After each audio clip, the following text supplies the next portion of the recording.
गिबियावनो शेयार इउट्यूब चेनेलाव बरायनाय थाबाय आरो दिनैनि गोदान भिडिअ नोंथांमोनखौ बरायबाय। दिनैहाय 9 जानुवारि 2022 आं दा काजलगाव दखरा दुलाराय बर' फरायसा आफादनि 12 बोसोरारि जथुम्मायाव थांनो ओंखारनानै दं। दा आं लोगोफोरखौ नेगासिनो दं। बिसोर सफैथ'वाखै। दा थांनानै फुंबिलिनिहाय फिरफिला बेरायनाय हाबाफारियाव नुजाहैनो नागिरदों। बेनिखायनो दा आं लोगोफोरखौ नेगासिनो। फाइनालि सफैबाय जों नैबे गेट हाबग्रा गेट हाबलांसै दा सिङाव। बांद्राय माबा साजायासै सिम्पोल। नैबे मैया पलि खेला जादोंमोन। फिरफिला बेरायनाय हाबाफारिया जोंना जागायनो आखायाव लाबाय। ओइजाय माबा खालामगासिनो गान पार्किं जागोन। पस्टार साजायजोबदों जेरैबो गासिबो।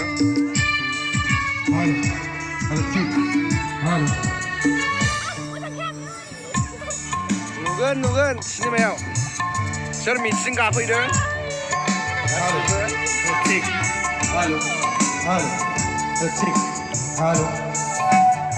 फिरफिला बेरायनाय हाबाफारिया जागायसिगोन। फिरफिला बेरायनाय हाबाफारिखौ लाग्रोनो आखायाव लाबाय। दा बिनि सिगां आर'ज मेथाइ रोजाबगोन। दा नुलांबाय थागोन भिडिअ'आव बिदिनो।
दिनैनि सानसेनि हाबाफारिखौ जोंखौ गाहामै गाहाम जाफुंनायाव मदद हरो बेखौनो इसोरनि खाथियाव आरज गाबबाय। लोगो लोगोनो आङो सिनायथि होनो सिगांदों दिनैनि फिरफिला बिरहोनाय हाबाफारियाव बिरहोगोन काजलगाव दख'रा दुलाराय बर' फरायसा आफादनि आफादगिरि मानगोनां दिथागिरि अबिनाश ब्रह्मखौ आङो सिनायथि लाबोनो थाखाय खावलायबाय। लोगोसेयैनो मानगिरि बिथांखौ गांसे आर'नाइजों बरायग्रोनानै लानाय जाबाय।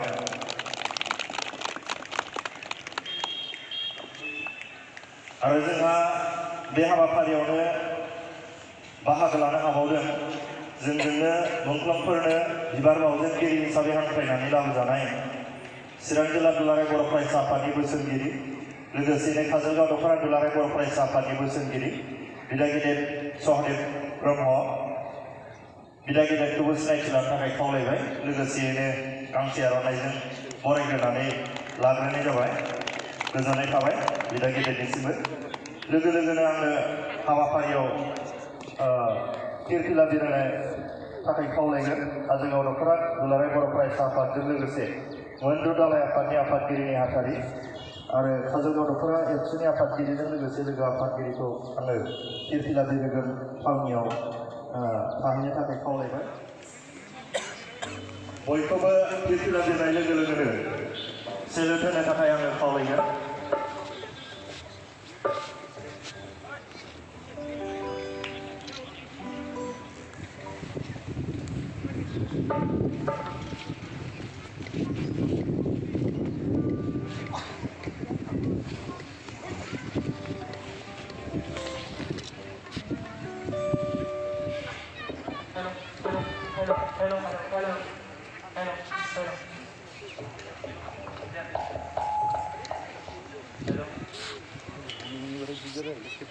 गंसे खेबथे गंसे लादों।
फिरफिला बेरायनायनि सुंद' बिबुंथि मोनद' दालाय आफाद इउएनबि कलेज दालाय आफादखौ लाफानानै गासै मानगोनां आफादगिरि आरो गाहाय नेहाथारि लोगोसेनो गुबुन गुबुन बिबानाव थानाय दैदेनगिरि नोंथांमोन बाहागो लानो हानाय बेवहाय फरायसा लोगो नोंथांमोन आरो लोगोसेनो बे हालामनि गासै मानगोनां रायजो राजा नोंथांमोन, मेथाइ रोजाबगिरि, आरज मेथाइ खनगिरि,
गासैबो लेङाइ आफादगिरिखौ लाफानानै दखरा आफादनि गासैबो बायदि बिबानाव थानाय बिबानगिरि लोगोफोर, दालाइ आफादनि मावथि लोगोफोर, लोगोसेयैनो बेवहाय थान्दै महरै बाहागो लाफैनाय मानगोनां मावथि लोगोफोर, हांख्रायजानाय बादियै दिनैनि बे फरायसा जथुम बेवहाय बाहागो लानो फैनाय दखरा आफाद सिंनि मोनफ्रोमबो गोजौ फरायसालिनिफ्राय बाहागो लाफैनाय अनजालु अनजालि फरायसा फंबाय बिनानावफोर, दिनै बे फिरफिला बिरहोनाय हाबाफारियाव बाहागो लाफैनायनि थाखाय नोंथांमोन बयनोबो आङो गोजोन फुंबिलिनि आङो हामलायथिखौ नोंथांमोननो जासिग्रोनाय जाबाय।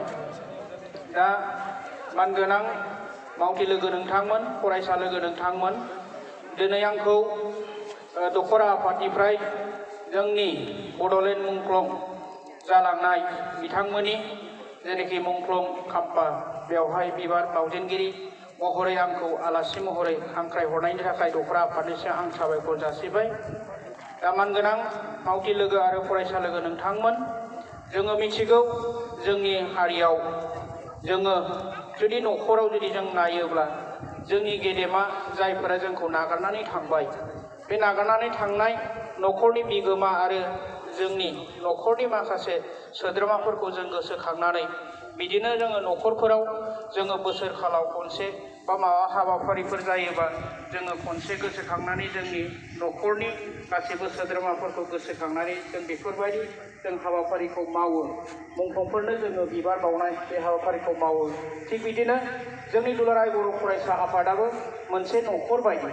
दिनै बे न'खर बायदिखायनो जोंनि हारिनिफ्राय गोमालांनाय जायफोर जोहोलावजोफोर आरो गुबुन गुबुन बिथिङाव बा मिथिंगायारि हालोदफोराव सोरबाया जुदि जों गोमालांबायबा जों बिथांमोनखौ हारिनि थाखाय जेनाखि मावलांबाय बिथांमोननि जेनाखि अबदान बेखौ अबदानफोरखौ जों गोसोखांलायनानै जों बिथांमोनखौ सन्मान होनानै दिनै जोङो बे मुंख्लंफोरनिसिम जेनाखि बिबार बावनाय बे हाबाफारिखौ जोङो आफाद हिसाबै जों बेखौ लाबोबाय थादों।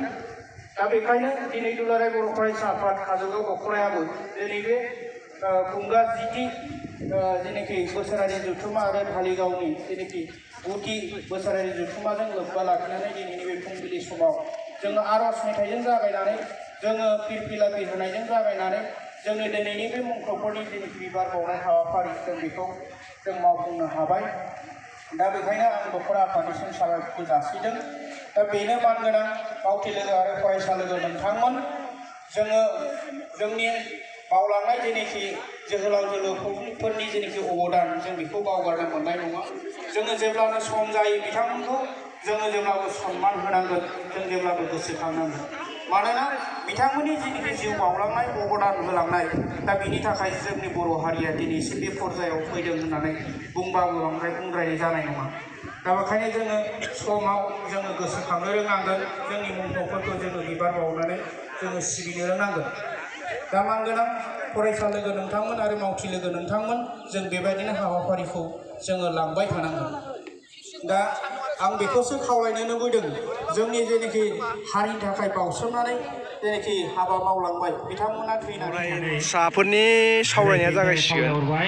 माखासे फरायसाफ्रा सफैबाय नै बेरांगाव हाइ स्कुलनि फरायसाफोर बिसोर सफैबाय। माखासे बैयो जिरायखाबाय सफैबाय नै बिसोर बेरांगाव हाइ स्कुलनि फरायसुलिफोर बिसोर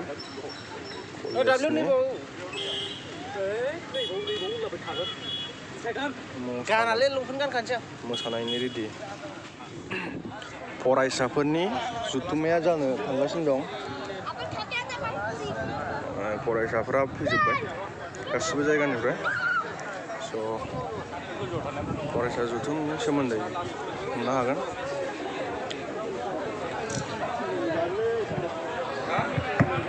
गासिबो फरायसाफ्रा फैजोब्बाय। खुंगा 10थि 2 बोसोरारि जथुम काजलगाव दख'रा दुलाराय बर' फरायसा आफाद आरो 9थि 2 बोसोरारि जथुम धालिगाव दालाइ एबसु बे हाबाफारिनिनो 8 आरो 9 दिनै नैथि साननि नैथि हाबाफारि फरायसा जथुम।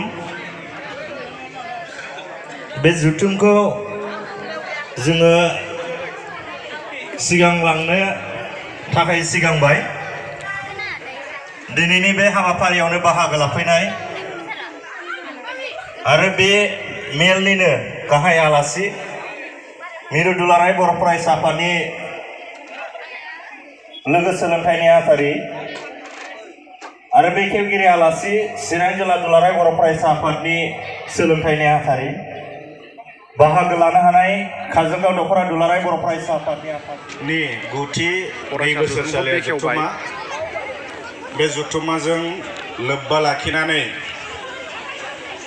सोलोंथाइनि सायाव सावरायनो लानाय मेलखौ दैदेननाय दख'रा आफादनि लेङाइ आफादगिरि सुजित बसुमतारी बिथां, बेयावनो गाहाय बुंथिगिरि हिसाबै बाहागो लाफैनो हानाय मिरु दुलाराय बर' फरायसा आफादनि लोगो सोलोंथाइ नेहाथारि रमिय कुमार बसुमतारी बिथां, बावनो बाहागो लानो हानाय चिरां जिल्ला दुलाराय बर' फरायसा आफादनि आथिखालाव बोसोनगिरि बिबान मोननो हानाय सहदेव ब्रह्म बिथां। गाज्रि खामानिबो मावनो हायो, मानोना नर्मेल मानसिनिख्रुइ बिसिनि साननाया आलादा जायो। आरो अब्ला साननाया आलादा जाबाय अब्ला बियो थैनाय आरो थांनाय एखेयानो जायो। आरो बेबायदि थासारिया जोंनि गेजेराव जायाखै नङा, जानानै दङ। जादों, नोंसिनि चिराङावबो दङ, क'क्राझारावबो दङ, उदालगुरियावबो दं, बाक्सायावबो दं आरो आसामनि दाब दाब जायगायावबो दङ बियो। जाहाथे गुबुन जिल्लादो खोथा गैया, गुबुन जायगादो खोथा गैया। नोंथांमोना धालिगाव हिसाबै धालिगावनि बाथ्राखौ साननांगोन नोंथांमोना काजलगाव हिसाबै काजलगावनि बाथ्राखौ साननांगोन गुबुना मोजां जानाय जायो खोथा गैया फार्स्ट नोंसोरनिफ्राय स्टार्ट खालाम